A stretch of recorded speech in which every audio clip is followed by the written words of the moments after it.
ఎలా ఉండాలి తనతో అనేది నేను అలాగే ఉంటాం ఇద్దరం తల్లి కూతురులో. మూవీస్ ఏమైనా ట్రై చేశారా? చేసా. అంటే హీరోయిన్ గా కాదు కానీ మనకు అంత సీన్ లేదు, అంత రేంజ్ ఎందుకు లేదు? అంటే మన లిమిట్ వరకే మనం ఉండాలి, హై పోకూడదు. సో నాకు మూవీస్ అంటే నేను మెయిన్ బిగ్ బాస్ కోసం, దానికోసం పోవాలంటే ఏదో ఒక విధంగా ఫేమ్ అవ్వాలంటే ఈ చిన్న చిన్నగా అవి ఇవి చెయ్యాలి అని ఒక రీజన్ తో నేను మూవీస్ కి అంటే నేనేం డైరెక్ట్ ట్రై చేయలేదు. నన్ను నంద్యాలలో చూసి అడగడం చాలా మంది, అంటే ఇక్కడ ఉన్న వాళ్ళు మామూలుగా షార్ట్ ఫిల్మ్స్ చాలా మంది అడిగారు. నేను అందరికి ఒప్పుకున్నా. లాస్ట్ మూమెంట్ లో ఏదో ఒక చిన్న చిన్న రీజన్స్ మూలంగా నేను స్టాప్ చేయాల్సి వచ్చింది. కొన్ని 1 డే షూటింగ్ జరిగి నంద్యాల కూడా షార్ట్ ఫిల్మ్స్ కి ఏదో ఒక తెలియని చిన్న చిన్న రీజన్స్, ఏముండవు, మహా అయితే ఏముండదు, వచ్చి బండి ఎక్కంటారు, లేదంటే సొల్లు కబుర్లు పెడతారు, ఫోన్లు చేస్తారు, మెసేజ్లు చేస్తారు. ఇంకా రేపొద్దున ఇంకా ముందుకెళ్ళామంటే ఇది ఎక్కువ అవుతుందని చెప్పడం మధ్య అక్కడ స్టాప్ చేసేయడం. సో దాని మూలంగా నాకు ఏమొస్తారో తెలియదు కానీ లైఫ్ కోల్పోతాను భయంతో వదిలేసుకుంటా అంతే. రీసెంట్లీ ఆర్జీవి గారి సారీ మూవీలో మీరు కనిపించాల్సింది మిస్ అయిపోయింది ఆ క్యారెక్టర్ అనుకున్నా. మీరు మిస్ చేసుకున్నారా, అది మిస్ అయిందా? మిస్ అయింది, మిస్ చేసుకున్నా, రెండు అయింది. ఎందుకు? నేను వాళ్ళకి కావాల్సింది నేను ఇచ్చింటే నాకు దొరికేది. సో వాళ్ళు ఇచ్చినా తీసుకోవడానికి నేను సిద్ధంగా లేను కాబట్టి నేను వదులుకున్నా. ఏం లేదు, కమిట్మెంట్. వాళ్ళకి కావాల్సింది కమిట్మెంట్, మిగతా వాళ్ళకి కావాల్సింది ఆఫర్స్. నాకు ఆఫర్ కావాలని నాకై నేను వెళ్ళలేదు, వాళ్ళు పిలిస్తేనే వెళ్ళాను. పిలిచిన తర్వాత ఉదయం నుంచి సాయంత్రం వరకు ఒక షాపింగ్ మాల్ లో షూటింగ్ జరిగింది, దాంట్లోనే కూర్చోబెట్టారు. వాళ్ళతో పాటు ఆ డే మొత్తం నేను ట్రావెల్ చేశాను, ఈవినింగ్ 6 వరకు. లాస్ట్ ఇంకా కెమెరా ముందుకు వెళ్తాను, ఆర్జీవి వస్తారన్నా జస్ట్ ఆర్జీవి గారు అప్పుడు 10 నిమిషాలు వస్తున్నారు జస్ట్ షాపింగ్ మాల్ కి, షూటింగ్ అయిపోతుంది. ఆ టైంలో ఇప్పుడు మీరే రావాల్సిందని చెప్పిన వాళ్ళు సడన్ గా ఏం లేదు, మొహమాటం ఏం లేకుండా వస్తావా అన్నారు అంతే. నేను ఇంటికి వచ్చిన తర్వాత చాలా ఫీల్ అయినా, అయ్యో వాడిని కొట్టకుండా వచ్చాని అని. కొట్టినా నిజంగా భలే హ్యాపీగా ఫీల్ అయ్యేదని. ఆ రోజు సైలెంట్ గా వచ్చినందుకు నేను ఒక 1 వీక్ ఏడ్చింటా, వాడిని కొట్టకుండా వచ్చా, నేను చేతగాని దాని లెక్క వచ్చా అని చెప్పి ఒక రోడ్డమ్మడి ఏడ్చుకుంటూ వచ్చే తప్ప ఆ నిమిషం కొంచెం ధైర్యం చేసింటే నేను తర్వాత చాలా హ్యాపీగా ఉండేదాన్ని. అది ఇప్పటికీ గిల్టీ ఫీలింగ్ ఉంది ఆ మాట అన్నప్పుడు వదిలేసి వచ్చినందుకు. మీకు ఆఫర్ ఇస్తాను ఇలా అని ఎవరు పెట్టారు మెసేజ్? మెసేజ్ ఏం పెట్టలేదు, డైరెక్ట్ గా చూసారు నన్ను నంద్యాలలో. చూసే పిలుచుకొని పోయారు, చూసి పిలిస్తేనే నాకు తెలిసిన వాళ్ళు అక్కడికి వెళ్ళాను. ఆర్జీవి గారు ఆఫీస్ ఉంటది కదా, అది ఉంటది కదా, అది చూసా. ఆఫీస్ లోపలికి కూడా వెళ్ళాను ఆ రోజు. రేపు షూటింగ్ అనగా ఒక రోజు ముందు వాళ్ళు ఆ రోజు అక్కడే ఉండమంటే లేదు, నా కూతురు అప్పుడు ఊర్లో ఉంది నంద్యాలలో. నేను రేపు కదా షూటింగ్, అంటే ఎల్లుండి అన్నారు. 1 డే అక్కడ గ్యాప్ ఉంది, 1 డే ఇక్కడే ఉండండి అన్నారు. లేదు నేను ఊరు వెళ్ళేసి షూటింగ్ రోజే వస్తానని చెప్పి ఆ రోజు ఇంటికి వెళ్ళిపోయి. బట్ వాళ్ళు ఆ రోజే ప్లాన్ వేసిన్నారు, నేను ఆ రోజు లేను. ఇక్కడ నైట్ స్టే చేయమన్నారు, నేను ఇక్కడేం ఉండను, మీకు కావాల్సిన షూటింగ్ రోజు కదా ఆ రోజే వస్తా అని చెప్పి నేను ఇంటికి వెళ్ళిపోయా. 1 డే ఉన్న కూడా గ్యాప్. ఇంకా వచ్చిన రోజు లాస్ట్ అంత అయిపోయినాక కెమెరా ముందు చూపించేటప్పుడు ఖచ్చితంగా ఒప్పుకుంటారు అనుకో ఉంటారు. మనకి ఎంత పెద్ద ఆఫర్లు అయినా అట్లాంటి పనుల మూలంగా వచ్చేది నాకు అక్కర్లేదు.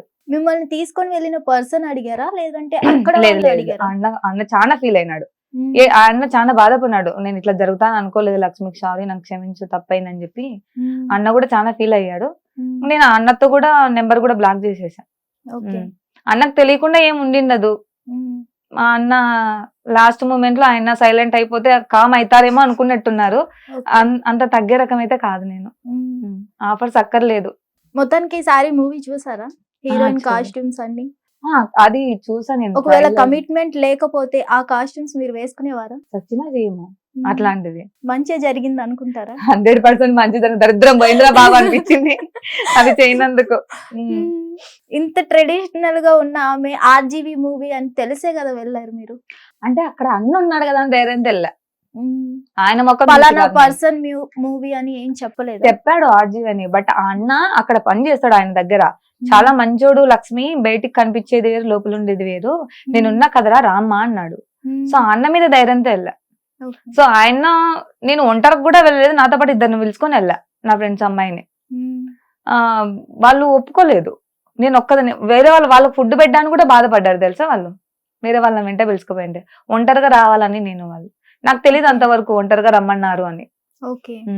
అప్పుడు ఫుడ్ దగ్గర కూడా వాళ్ళు ఫీల్ అయినారు. నేను ఒక చోట కూర్చున్నప్పుడు, ఇప్పుడు మేము అందరం వాళ్ళతో కలిసి తింటుంటాం కదా, వీళ్ళను అవతల మీరు వేరే వాళ్ళ సైడ్ వెళ్ళి తిన్నామని అన్నారంట మా వాళ్ళను, నాతో పాటు వచ్చిన వాళ్ళని. అలా ఒక స్మాల్ ఇన్ఫర్మేషన్ అడుగుతా, ఏమనుకోవద్దు. నైట్ టైం ఎప్పుడో మీరు వెళ్ళేటప్పుడు ఒక రిస్క్ లో పడ్డారు అని విన్నా, నిజమేనా? ఏ రిస్కులు ఏం వాళ్ళ చెరుకట్లమన్నా.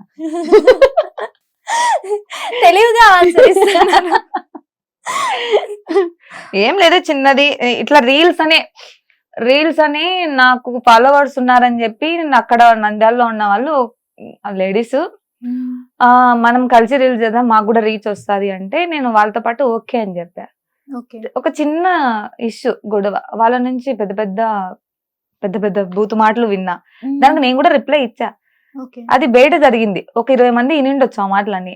నేను అందరి ముందర అంత మాటలు మాట్లాడినా నాకు విలువ ఏముంది, వాళ్ళనన్నా నేను అనిపించుకున్నా, నాకు పరువు లేదు, ఇంకా నా మీద నాకు విరక్తి కలిగింది అని చెప్పి ఆ రోజు ముందు నిద్రమాతలు వేసుకున్నా. 20 నిద్రమాతలు వేసుకుంటే మా వాళ్ళు హాస్పిటల్ తీసుకొచ్చి సేవ్ చేసినారు.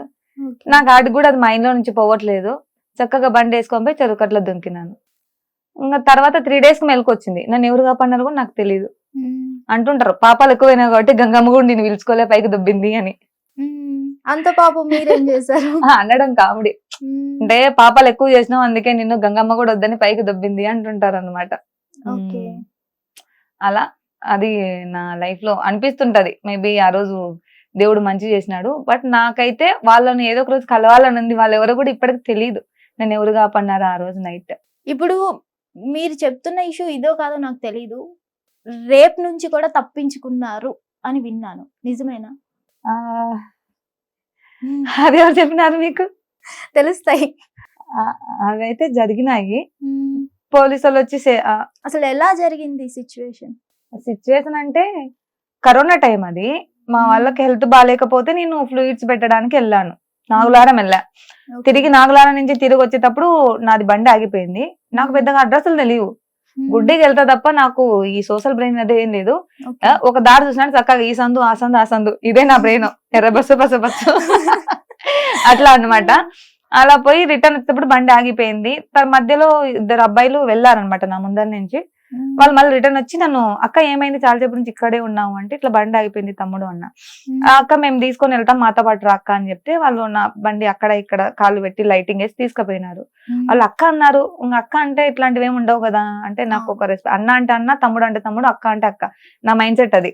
నేను ఆ వరుసలకు ఫిక్స్ అయిపోతాను అనమాట. సో వాళ్ళు తీసుకెళ్తున్నారు, ఎంతసేపటికి రాలేదు, తీసుకెళ్తున్నారు. చూస్తే సడన్ గా పోలీసులు వెంట వచ్చినారు. పోలీసులను తప్పుగా అనుకున్నాను. అంటే ఎవరు నువ్వు, వాళ్ళతో పాటు ఎందుకు వెళ్తున్నావు ఏంటి అని చెప్పి.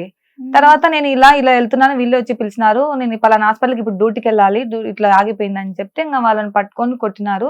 నన్ను అరిచారు, తెలివి లేదమ్మా మీకు, చదువుకున్నారు మరి ఇంత తెలివి లేకుండా ఉంటే ఎలా, రేపటికల్లా మీ ఫోటో మీ శవం అక్కడ పడి ఉండేది. అంటే 7-8 అప్పుడే అక్క అని పిలిచి చక్కగా పిలుచుకొని పోయినారు. సో ఎవరిని నమ్మాలో ఎవరిని నమ్మకూడదో కొంచెం పెద్దగా తెలీదు. పెళ్ళైన తర్వాత కూడా చాలా ఇట్లాంటివి అయితే, ఒంటరిగా ఒక అమ్మాయి ఉంది అంటే చాలా మంది చిత్తకార్తి కుక్కలు ఇట్లానే ఉంటారు.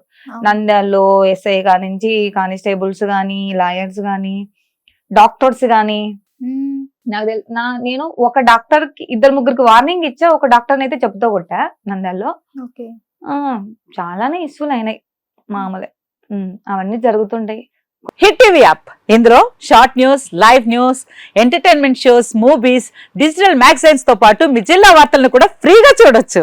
ఇంకెందుకు ఆలస్యం, వెంటనే హిట్ టీవీ యాప్ ని డౌన్లోడ్ చేసుకుని ఫ్రీగా ఎంటర్టైన్మెంట్ పొందండి. Hit TV app. Hit TV app. Please download hit TV app. Hit TV app ని ఫ్రీగా డౌన్లోడ్ చేసుకుని ఎంజాయ్ చేయండి. మీకు నచ్చిన ఎంటర్టైన్మెంట్ కోసం హిట్ టీవీ యాప్ ని ఫ్రీగా డౌన్లోడ్ చేసుకుని ఎంజాయ్ చేయండి. హిట్ టీవీ యాప్ ని డౌన్లోడ్ చేసుకుని ఆస్వాదించండి, ఆశీర్వదించండి. ఇంతమంది సెలబ్రిటీలు హిట్ టీవీ యాప్ ని డౌన్లోడ్ చేసుకోండి అని చెప్తున్నారంటే ఎంత మంచి యాప్ ఆలోచించండి. అమెరికా అమెరికా అమెరికా అమెరికాలో చదవాలనుకునే వాళ్ళకి విశ్వసనీయమైన పేరు మన శౌర్య కన్సల్టెన్సీ. UK లో 1 year masters. UK లో 1 year masters. 2 years work permit up to 5 years visa. Contact Saurya Consultancy. Contact 89851 89851.